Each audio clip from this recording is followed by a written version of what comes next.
Troisième partie avec le docteur René Boucher pour de nombreux livres aux éditions Trudaniel, puis un petit peu ailleurs aussi, un site internet où on peut sûrement retrouver comment suivre vos cours, etc. On est surtout axé sur la guérison par les courants telluriques et l'énergie sacrée des cathédrales. Et là, on parlait quasiment de Dieu. Pour vous, la grande divinité, le seul Dieu, un seul Dieu, est à la fois bien et mal. Un être parfait, tel qu'on peut l'entendre en tant qu'humain, il a automatiquement une partie de mal et une partie de bien. C'est l'équilibre parfait entre les deux. Ça, c'est parfait. Oui, c'est pas ce qu'on m'a appris moi quand j'étais petit. On m'a toujours dit qu'un être parfait était un être pur n'était qu'amour. Et dans l'amour, il ne peut pas y avoir de mal, sauf si on est sadomaso. Mais non, c'est plus compliqué que ça. C'est comme si vous me disiez, dans une pile électrique, il y a du positif, il n'y a pas de négatif. C'est que là, ça marche pas. Ben là, si vous n'avez pas les forces statiques et les forces dynamiques qui se combinent, il n'y a pas de vie, il n'y a pas de... D'accord, vous parlez de la vie, mais c'est une vie matérielle. Oui. Et Dieu, il n'est pas au-dessus de ça, il n'est pas que positif. C'est le tout, c'est l'ensemble. Nous sommes des maillons d'une chaîne immense. Ouais. Mais la grande divinité n'est pas que positive, c'est pas suffisant. Elle doit être, elle aussi, positive et négative. Oui, parce que c'est elle qui a le tout, si vous voulez, de tout ça. Ça dégage la possibilité du karma aussi, tout ça. Vous savez, quand il y a même des gens qui, sans le faire exprès, quelquefois raisonnent et vous disent « Oh là là, qu'est-ce que m'a fait Dieu là, il m'a apporté une telle catastrophe. » Il faut regarder ça d'une manière constructive. Ça fait mal, mais ça va faire du bien plus tard. Regardez, vous me parlez du Christ. Le Christ, il a chassé les marchés du temple à coups de fouet. Il y avait de quoi. Oui, alors... Mais le Christ était quand même Dieu fait homme. Et quand on est homme, on peut avoir la colère. Oui, mais voilà, c'est ce que je vous dis. Mais cette forme de colère et tout, c'est beaucoup plus stylé, c'est pas...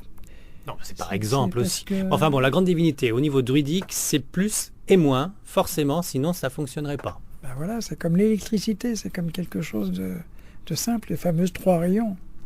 Ok, je reviens sur les énergies sacrées des cathédrales, livre que j'ai dévoré, votre visite dans toutes les cathédrales de France, avec donc des conclusions de courants telluriques qui viennent d'un petit peu partout, qui s'entrecroisent, et c'est pour ça qu'on construit telle cathédrale à tel endroit, et que comme par hasard, si on creuse un peu, il y a un dolmen en dessous et un ancien temple druidique pour les 3/4, des miracles, des prodiges qui peuvent se réaliser grâce à ces eaux souterraines radioactives, mais pas si radioactives que ça, parce qu'avec un compteur Gégère, on ne les retrouve pas. Hein. Oui, mais à propos Gégère, on ne pourrait pas retrouver de la radioactivité naturelle. D'accord, je continue néanmoins, j'avance. Et il faut qu'on parle forcément, au minimum, de la cathédrale de Strasbourg, du Mont-Saint-Michel. Et bon, alors on laisse tomber Chartres parce qu'on en a un petit peu parlé. On laisse tomber aussi Le Mans. On reprend Chartres alors. Je vais vous expliquer pourquoi. Je vous ai parlé de l'évangile originel du Christ, l'évangile de Jacques. Oui, perdu à Rennes-le-Château. Oui, mais il y en a un qui a été enterré sous Chartres. Sous Chartres, et à l'endroit où il y a l'anomalie d'un vitrail. Vous savez qu'au solstice d'été, on voit passer un rayon. Il y a un clou. Voilà. Il y a un clou au sol. Est-ce que vous croyez que c'est le hasard, ça? Ça permet justement de se retrouver dans la temporalité. On sait qu'au moment du solstice d'été, le clou par terre a le rayon directement. C'est parce que le Christ est né ce jour-là, le jour du solstice d'été. Ça indiquait donc que sa doctrine était dessous. Pas forcément. Ça rappelle la date de sa naissance. Oui, on en parle dedans le 17 juin. Alors le Christ est né le 17 juin, ce qui aurait une explication aussi auprès de l'étoile fabuleuse au-dessus de la crèche qui guidait les rois mages. Bon, pourquoi pas? Mais oui, mais c'est un phénomène astronomique qu'on peut vérifier avec les ordinateurs. Alors qu'est-ce qu'il y a en dessous? Qu'est-ce que vous rajoutez en plus en dessous dans la cathédrale de Chartres? Alors il y a un clou, ça c'est tout à fait...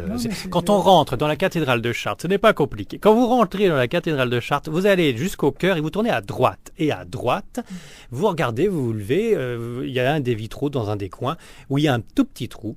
Et effectivement, au moment du solstice d'été, en espérant qu'il n'y ait pas trop de nuages, pof, en bas, il y a le clou qui s'illumine. Mais qu'est-ce qu'il y a en dessous? Mais il y a l'évangile originel là, qui a été enterré là-dessous. Il a été enterré, d'accord, mais même pas protégé?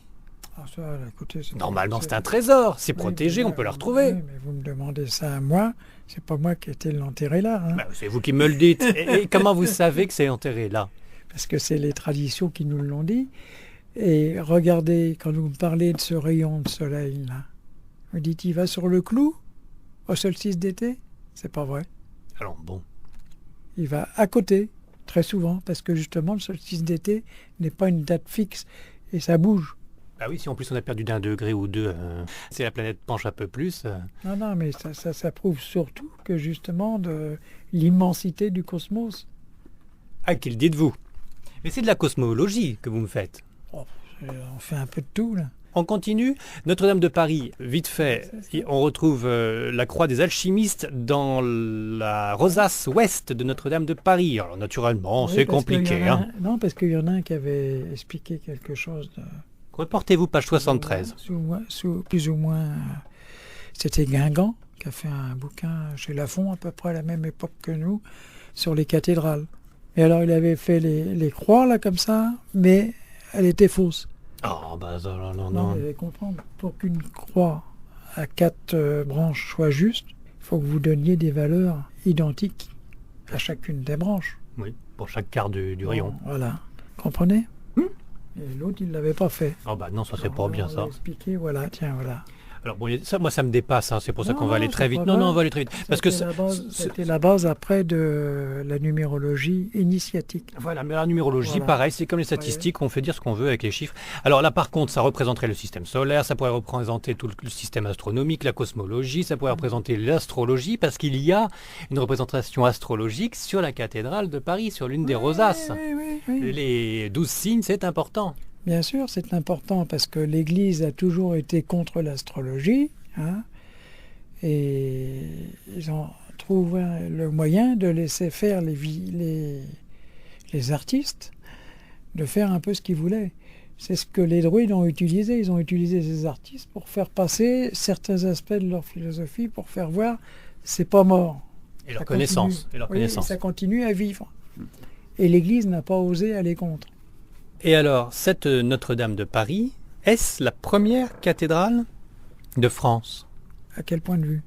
Construction. Non, pas du tout. On sait qu'elle est construite sur la plus vieille église de France, la cathédrale de Paris. Oui, c'était même sur un temple à Ésus. Temple à Ésus, qui était le dieu gaulois, là. Après, il y a eu une petite chapelle ou je ne sais pas quoi par-dessus, puis c'est devenu une cathédrale. Voilà. Mais la plus ancienne cathédrale de France, c'est laquelle? Vraiment anciennes, elles ont été montées en même temps à peu près.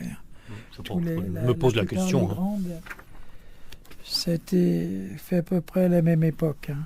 On ne peut pas dire qu'il y en ait plus anciennes que l'autre. Elles ont toutes démarré ensemble, si vous voulez, mais il y en a qui ont duré plus longtemps que d'autres. Parce qu'il y en a qui ont été construits en 50 ans, d'autres en 80 ans, d'autres en 200 ans. Oui, il y en a certaines qui ont eu des tours qui se sont écroulées à Et cause des disons- mauvaises ondes telluriques. Voilà. Ben, comme à Beauvais, pas très loin d'ici. Hein. Ils ont essayé de faire une flèche, elle n'a jamais tenu. Ils ont même carrément fermé la nef. Hein. Si vous y allez sur le côté, c'est pas beau. Hein. C'est fermé avec des morceaux de bois. Hein. Vous avez vu? C'est hein. pas beau. C'est beau, mais c'est vrai. Enfin, c'est Beauvais. Il y a aussi en Bretagne une représentation de vos croisements telluriques avec À Quimper. une nef un peu de travers à Quimper. Ben oui, vous croyez que c'est du hasard, ça? Bah, je sais pas, mais on boit beaucoup là-bas aussi. Hein. C'est méchant, ça. Oui, réaliste, tellement réaliste. Non, ça peut pas être une erreur, donc non. Non, C'est fait justement. exprès. C'est le seul endroit qu'on voit comme ça. Oui, c'est très rare. Et à l'intérieur, là, il y a un puits dans le jardin là, de l'hémisphère avec un menhir. Oui, bien sûr, Donc, un bien peu- sûr. Parce qu'encore Donc, ancien lieu de religion autre. Enfin, ça, c'est normal qu'une nouvelle religion prenne son assise pour écraser l'ancienne et cache et détruise les anciens temples. Hein. Oui, mais c'était pas très sympa parce que c'est eux Non. qui leur avaient permis de survivre à la suite de l'effondrement de l'Empire romain. Hein. Alors, le Mont-Saint-Michel, il faut absolument qu'on en parle. Ce brave Saint-Aubert a fait une petite chapelle derrière. Et alors, ce que je comprends pas, donc page 109, il y a plein de choses que je comprends pas, mais c'est pour ça que vous êtes là, tant mieux, c'est que vous l'appelez aussi Fontaine Saint-Aubert.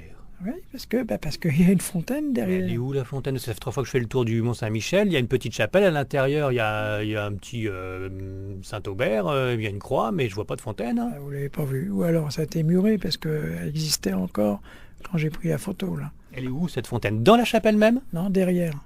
Derrière la chapelle. Petite fontaine, mais il n'y a plus d'eau dedans. C'est comme une margelle de fontaine, si vous voulez. Ah oui. Et donc là avant, il y avait une source?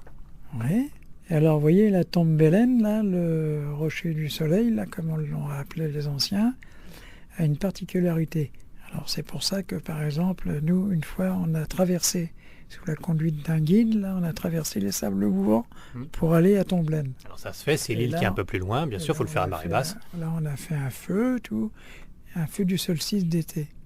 Et j'avais demandé à tous les gens là, qui étaient avec nous, dont certains de mes amis qui se prétendaient des gros cracks radiesthésistes avec un pendule. Je leur dis, comme on a une petite demi-heure, parce qu'après on va faire la cérémonie, après on va manger un petit casse-croûte, quoi, comme ça. Oui, puis vous êtes réglé par la marée aussi. Voilà, par la marée. Alors, je vous confie un petit travail de recherche.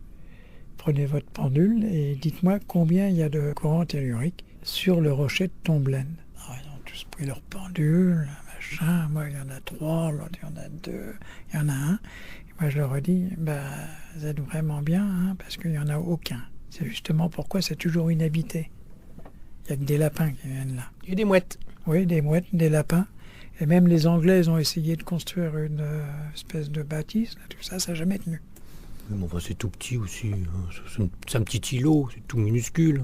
Oui, On peut mettre une cabane de jardin, c'est tout. Du point de vue stratégique, c'était important. Oui. Si tu mets des canons, là, c'est bon, là.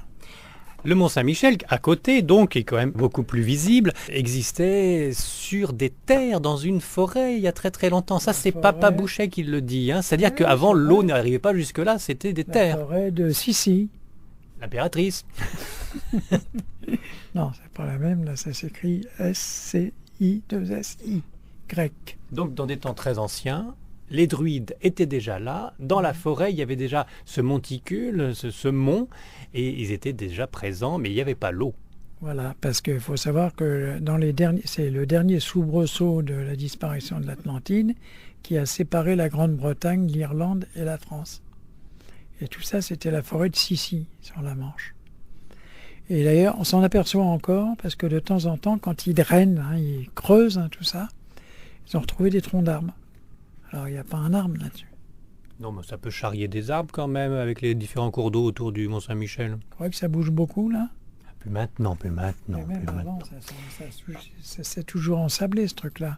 Parce que c'était la terre, et ça a toujours... Et comment dirais-je, la nature a toujours tendance à refaire, à récupérer ce qu'on lui a pris. La grande roue, comme d'habitude, on récupère, on recycle. Dans les cycles, on recycle. J'ai une question à ce sujet. On est au bord de la mer, on est au Mont-Saint-Michel. Il y a des courants, il y a des marées. Et ces courants ne sont pas tout le temps situés au même endroit. Ça change. Ça dépend de l'heure, ça dépend du solstice d'été, etc. Est-ce que les courants telluriques, c'est le même cas? C'est-à-dire, quand vous avez répertorié des courants telluriques à un endroit bien précis sous une cathédrale, est-ce qu'à un temps plus tard ou plus tôt, ça pourrait être pas ailleurs? Ça dépend des endroits. Si vous voulez, en général, c'est stable. Ça peut bouger d'un mètre ou un truc comme ça, quoi, mais c'est ridicule. Mais par contre, les endroits où il y a des tremblements de terre ou des choses qui chamboulent le sous-sol, là, ça peut très bien faire dévier un courant. Ah oui, ça peut changer donc. Voilà. Moins rapidement qu'un courant maritime. Mais à la suite d'événements naturels. Et est-ce que, pour revenir sur le Mont-Saint-Michel, avec cette marée humaine qui se promène, tous ces touristes qui font toujours le même parcours d'ailleurs, qui montent jusqu'à l'abbaye, qui redescendent, etc., est-ce que ça ne fait pas un courant tellurique de plus? Non, mais il est certain que des gens qui partagent le même idéal et que ça fait un faisceau spirituel, c'est sûr. Et le pèlerin qui marche au même endroit et qui se suit à la queue leu-leu, ça fait pas un courant? Ben non, parce que là, ils n'ont pas le choix, parce que le Mont-Saint-Michel, c'est petit, il n'y a qu'une rue qui traverse le Mont-Saint-Michel, donc ils n'ont pas le choix de faire autrement. Oui, ça ne génère pas des courants. Non, bon, pas la peine de marcher alors. Vous avez présenté très distinctement les différents points principaux du Mont-Saint-Michel. Je n'y reviens pas, il n'y a qu'à lire le livre. En gros, il y a tout de même 2 centres, un mystique et un tellurique. Oui. Bon, ça c'est votre hypothèse, parce qu'encore une fois, pour avoir un truc scientifique, pour montrer qu'il y a 2 centres au Mont-Saint-Michel, il faut être pieds nus. Non, parce que j'ai bien indiqué tellurique, il n'y en a qu'un donc, et mystique. Alors, le centre mystique, c'est le cœur de l'abbaye, d'accord. Voilà, il est là. Bon, ça se voit visuellement. Mais le centre tellurique, on peut se le mettre où on veut, non?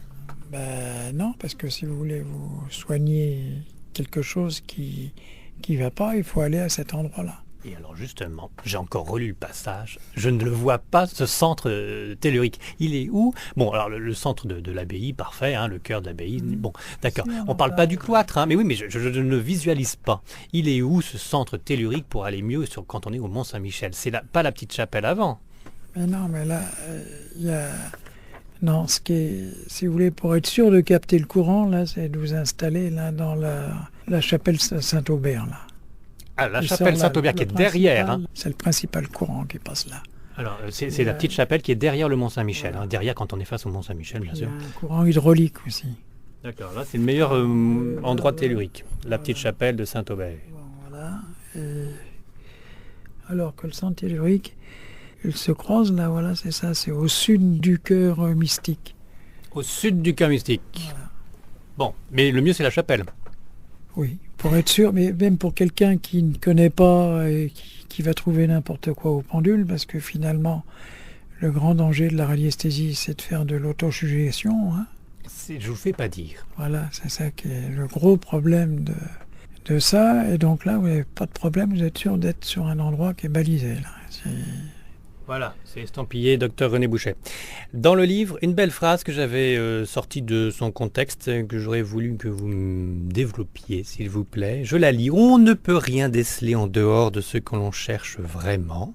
En d'autres termes, une désignation mentale parfaitement claire, exprimée en vous-même. C'est-à-dire que ce qu'on cherche, il faut déjà en être convaincu de ce qu'on va trouver ? Non, mais c'est pas comme ça qu'il faut l'interpréter. Il faut l'interpréter d'être capable de faire le vide en soi, déjà. Ah donc, ne pas chercher de but, de cap. Non, mais au départ, vous faites le vide. Ça, je sais très bien le faire. Alors, tout de suite, pof, c'est vide. Bon, et mentalement, ne s'axer que sur un point très précis. Pas plusieurs choses à la fois. Un seul cap. Voilà. Et pourquoi dire qu'on veut vraiment chercher ? Il faut le chercher surtout pour le bien des autres. Pas pour soi, pour les autres. C'est ça qui fait la différence. Et très souvent, c'est ça, par le manque de sincérité de certains piafs qui ont été travaillés là-dessus, eh bien justement, ils n'ont rien trouvé ou ils n'ont trouvé que de la fantaisie. Parce que leur recherche était intéressée et non pas faite pour aider les autres. Donc construire sa pensée dans sa recherche pour le bien des autres, c'est noté. Hop, un petit bond de quelques kilomètres, même pas, et nous sommes à la cathédrale de Strasbourg. La cathédrale de Strasbourg qui est magnifique et merveilleuse, bon voilà, tout le monde la connaît. C'est une beauté incroyable avec une rosace de 14 mètres de diamètre. Eh bien oui, 14 mètres de diamètre, c'est une symbolique druidique parce que 1 et 4, ça fait 5. Et ça vous représente les 5 sens et les 5 corps du corps humain. Et même la 5e dimension. Voilà. Alors déjà la 4e, j'avais du mal. Ben, la 4e, ça c'est assez facile. À partir du moment que vous recherchez quelque chose comme de l'eau, tout simplement, vous avez accès à la 4e dimension, qui est celle de la profondeur. Et c'est pour ça que la croix celtique est quelque chose de tout à fait bénéfique et non pas négatif comme d'autres symboles. C'est que justement vous avez toutes les dimensions dedans. La largeur, la longueur, la hauteur et la profondeur. Bon, quatre dimensions. Vous la prenez dans n'importe quel sens, les dimensions tournent. Et la 5e dimension, c'est ça quand ça tourne les 4 autres ? Non, c'est l'alliance au même titre qu'il y a 4 éléments qui, par leur convergence, vous créent un 5e élément. Eh bien, les 4 dimensions ensemble vous donne la 5e qui se trouve être ailleurs. Mais maintenant, quand on parle de nous de profondeur, la profondeur peut aussi bien se trouver en haut. Faut pas oublier. C'est bien que ce soit enregistré parce que je vais repasser pour réécouter et pour essayer de comprendre. Hein. 5e dimension, donc l'étoile à 5 points. Oui. Cette fameuse étoile donc druidique. Et ces 5 sens, bon bah voilà, on sait que c'est les 2 sens. Alors c'est bien, c'est classifié encore d'une façon druidique mais intelligente.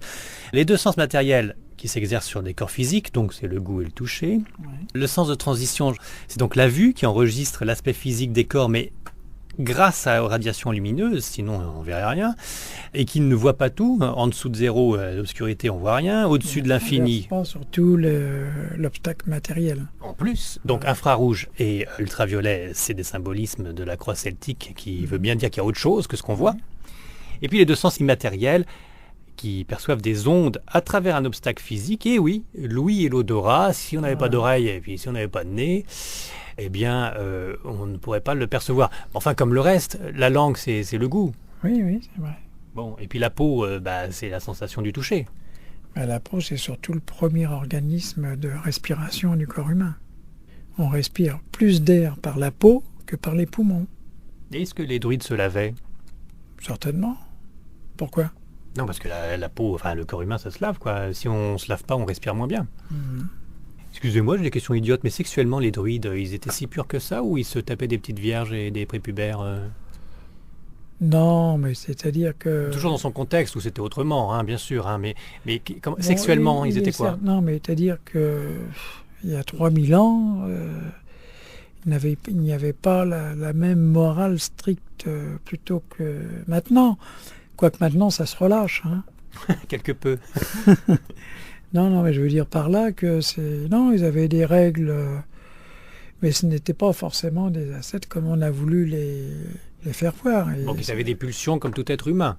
Exactement. Puisqu'ils avaient des descendances, il n'y avait pas de... D'accord. Ils étaient homosexuels, des femmes elles pouvaient être entre elles Écoutez, alors là, j'en sais rien du tout.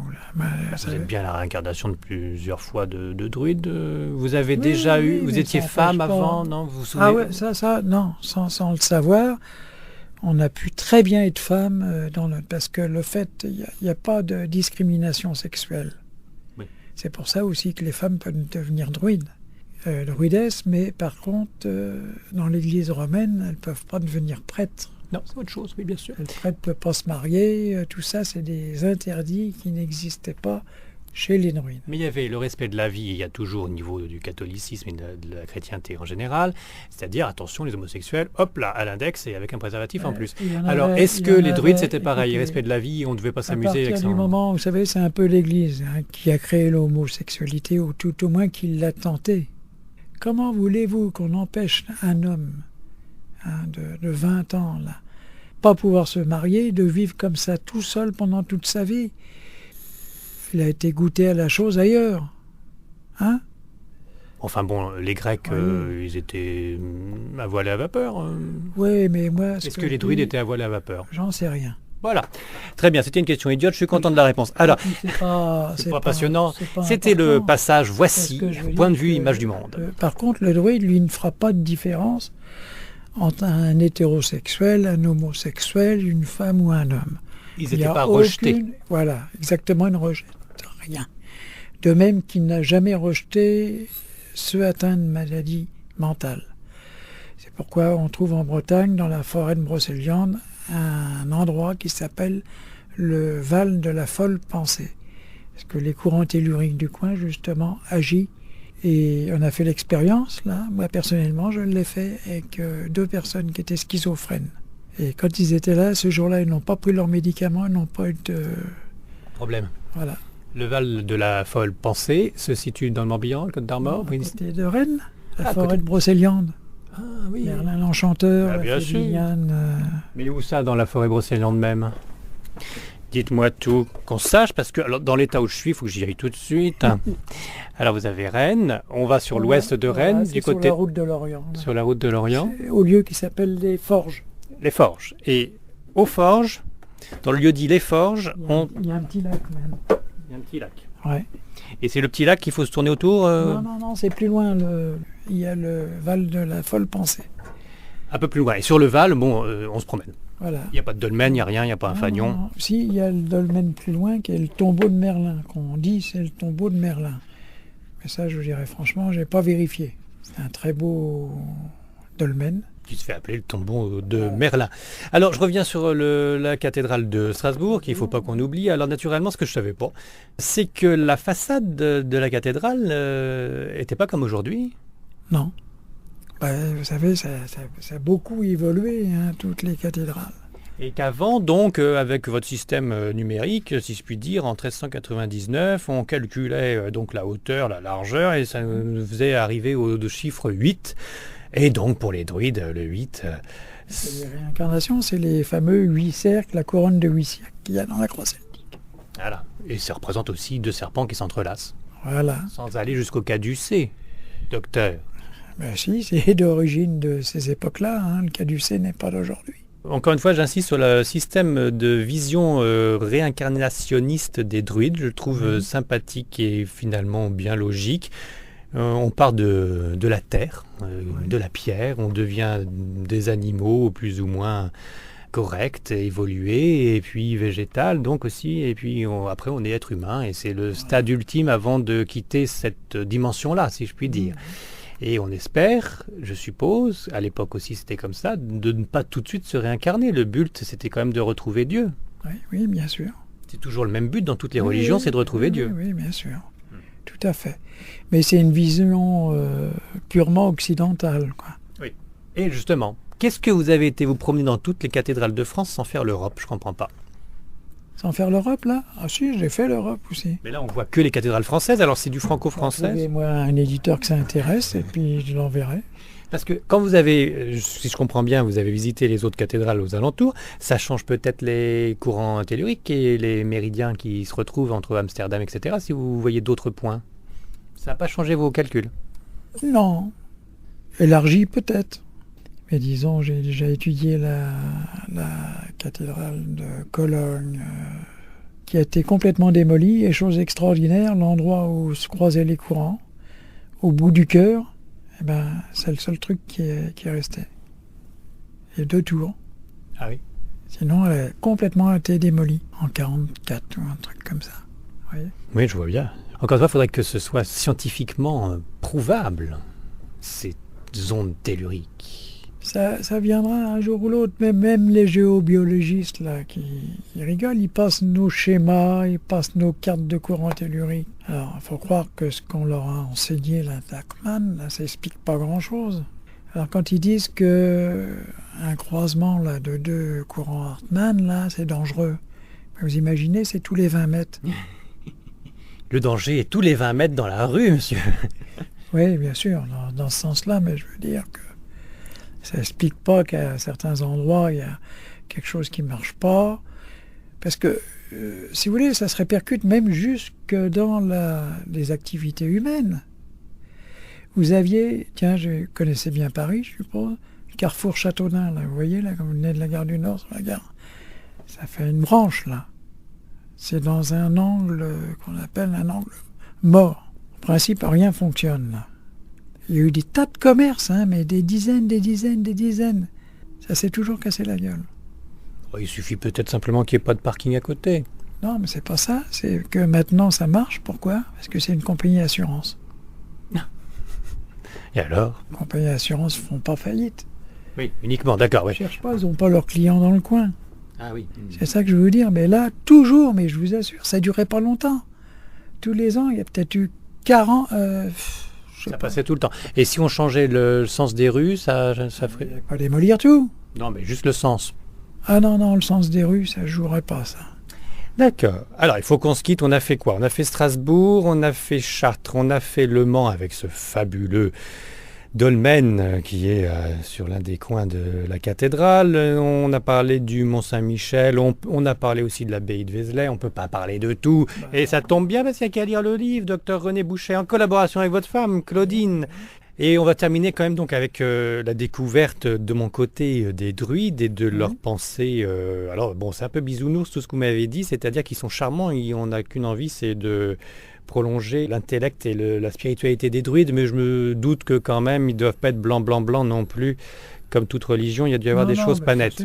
C'est sûr, mais on n'a jamais été faire comme l'Inquisition, là, qui... Parce que vous n'avez pas eu le temps. Quand on découpait en morceaux ceux qui ne pensaient pas comme vous. Parce que si on avait agi comme ça, ça aurait été les druides qui auraient été une religion d'État. Oui. C'est toujours le plus fort qui gagne. Alors c'est qu'on a peut-être été salauds, mais on l'a été moins.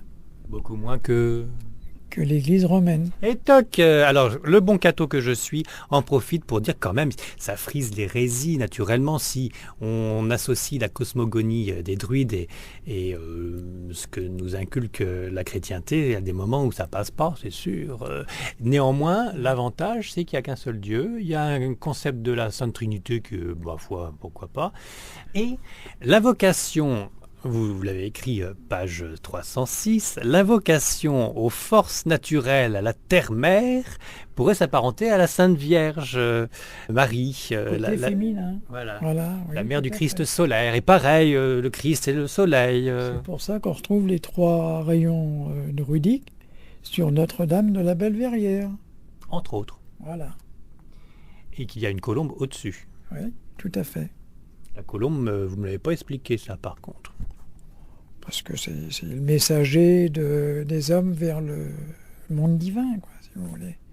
Vous êtes divin, René Bouchet. Je vous remercie infiniment de cet entretien, ma foi, où on a pu comme ça se promener parmi quelques livres que vous avez édités, entre autres, aux éditions Trajectoire. S'il y a une chose que je peux vous demander avant de vous quitter, c'est Oui. de remonter sur ma propre personne. J'ai des acouphènes comme c'est pas permis. Vous êtes docteur, bonjour docteur. Où est-ce que je devrais aller pour être sûr de m'en débarrasser? Les acouphènes est un phénomène qui est tout à fait naturel, qui s'apparente en quelque sorte, vous avez des sifflements dans Des les... bourdonnements, etc. Mais des bourdonnements vraiment, gros bourdonnements, ou Par intermittence, oui, c'est brouillé.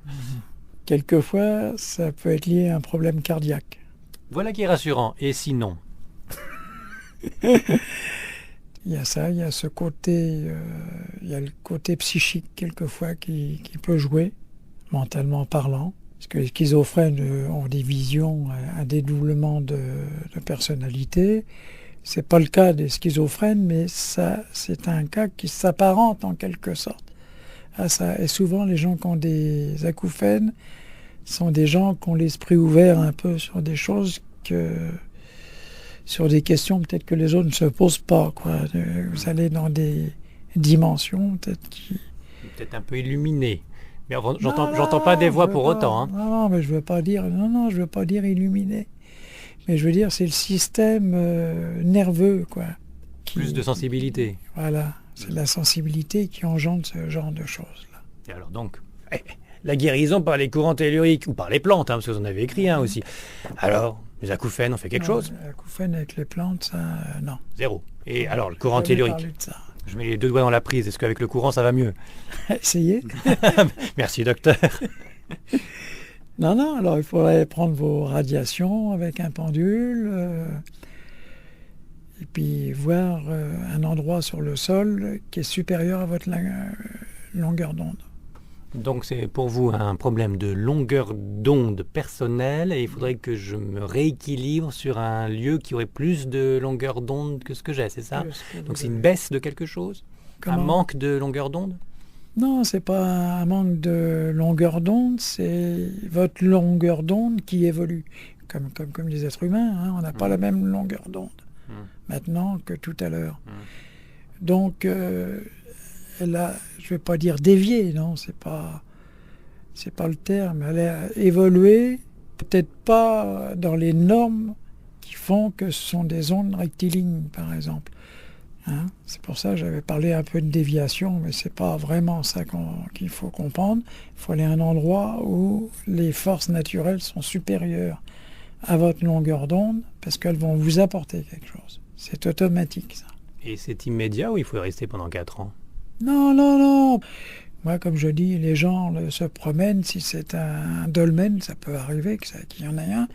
Même, je dis souvent, il faut chercher dans un cercle de tant de kilomètres. Vous allez vous asseoir au pied du dolmen et puis voilà, vous restez là. Oui, mais pendant combien de temps je reste là? Une décennie, un siècle? Non, 20 minutes. Bon. Et après, pof, je suis recadré complètement? Vous verrez vous-même, il faut regarder. Bon, alors il y a un lieu particulièrement pour tout le monde qui... Non. C'est ça qui n'existe pas. Oh, les Lourdes, c'est bien pour tout le monde, Lourdes. Non. Sauf pour quelques évêques, mais sinon c'est bien. Non, et même j'ai eu des amis qui se plaisaient pas à Lourdes du tout. Ah bon, alors vous en avez pas un pour moi, alors uniquement pour moi, alors tant pis pour les autres. Non, je veux dire, c'est ça justement qui fait la valeur de cette science, c'est qu'elle est personnalisée. Oui. Il faut déjà connaître ses ondes avant d'y aller alors. Ben voilà, oui. Bon, alors mes ondes... C'est facile à trouver, c'est pas un problème. Ah. Vous avez un pendule sur vous? Non. Enfin, docteur, même pas un stéthoscope, rien. Non, je suis pas venu pour ça. Non, mais je veux dire par là, lisez bien le livre. Lisez-le bien et vous comprendrez je vais bien beaucoup mieux. Oui. Parce que regardez, là, si vous voulez, les acouphènes, ça peut être lié. Et encore, ça dépend des gens. Hein. Ça peut être lié à quelque chose. Ça peut pas être lié tout simplement au téléphone portable qui donne des mauvaises Ah, ondes. Ça, c'est pas bon, c'est sûr. Hein. Les téléphones portables ou autres, c'est pas bon du tout. Mais vous voyez, ce qui est important. Alors, c'est gentil de me présenter les planches, pages 162-163 du livre La guérison par les courants telluriques. Alors, j'ai voulu le faire en couleur, mais ils ont trouvé que c'était trop cher, ils n'ont pas voulu en faire. C'est très beau noir et blanc. Non, mais moi, j'étais pas content parce que pour vous faire voir ce qui est bleu et ce qui est jaune, c'est un peu... noir et blanc, c'est délicat, oui. Hein? C'est gris pâle, gris clair. Bon. Alors donc, vous avez un côté bleu et un côté jaune qui sortent des ondes cérébrales et qui se répercutent dans tout le système nerveux. Parce que le bleu et le jaune, c'est ça, hein? Oui. C'est pas déjà la circulation du sang, non, c'est rouge et bleu. Ah oui. Oui. Non, non, c'est jaune et bleu. Bleu. D'ailleurs, il y a déjà un médecin du 19e siècle qui avait déjà fait des recherches là-dessus. D'accord. Et alors donc ça, c'est les ondes cérébrales. Quand c'est jaune, c'est que ça descend, et quand c'est bleu, c'est que ça monte, non? Non, c'est dans le même sens, là. C'est quelque chose de tout à fait particulier. Et donc, il est possible, quelquefois, que problèmes d'acouphènes viennent de ces choses-là. Des descentes du jaune et du bleu. Qui se font pas très bien. Vous voyez, ça c'est le système lymphatique. Oui, alors il y a différentes planches qui permettent de se sûr. soigner en se connaissant soi-même d'abord, c'est ça? Voilà, exactement. Montaigne, merci beaucoup. Ah non, docteur René Bouchet, merci de m'avoir supporté. Et bravo pour tout votre travail qui continue. Et encore salutations distinguées à Claudine Bouchet. Et puis à votre papa qui vous écoute, qui vous suit. Certainement. Hein. Merci beaucoup, à bientôt. Au revoir.